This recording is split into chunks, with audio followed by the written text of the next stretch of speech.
O kaderle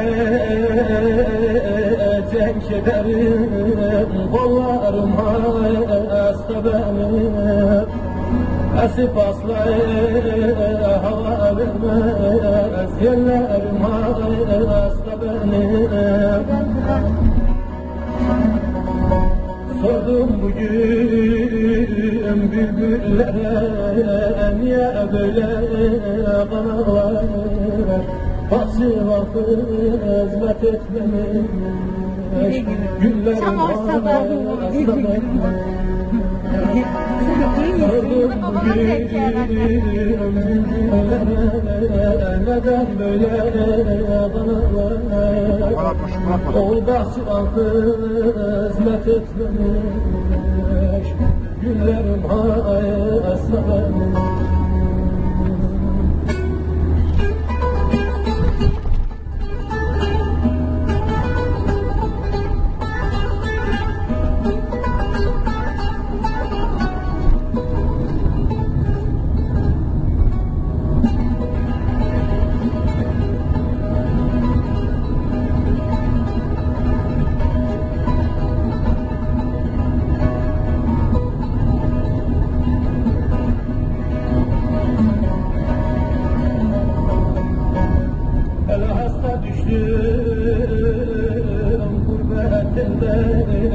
Kimse halım bilmiyor. Ana baba bacı kardeş, bir yaranım gelmiyor.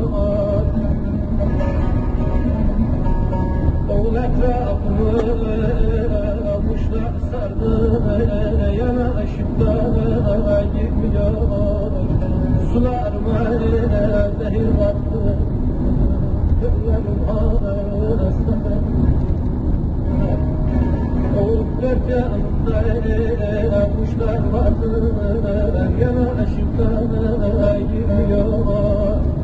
Felek sularıma zehir battı, gönlüm hasta benim.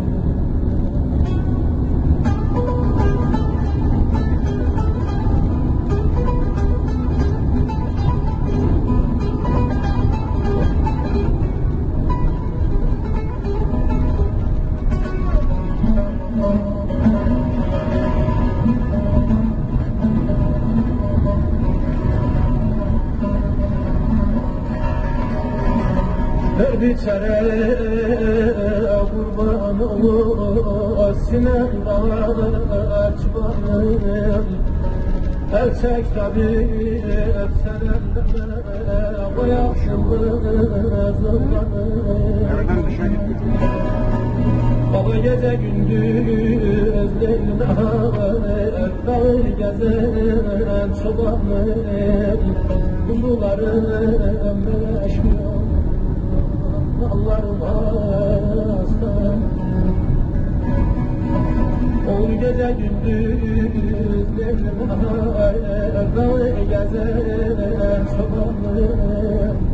Yavru kuzularım meşgul, mallarım hasta.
ekmek alıyor geliyor hem de yemeği iptal ediyor. Sen ne almadın? Sen yeriz. Akşam ekmek yemiyordun.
Teşekkür ederim. Beni şey yapıyor.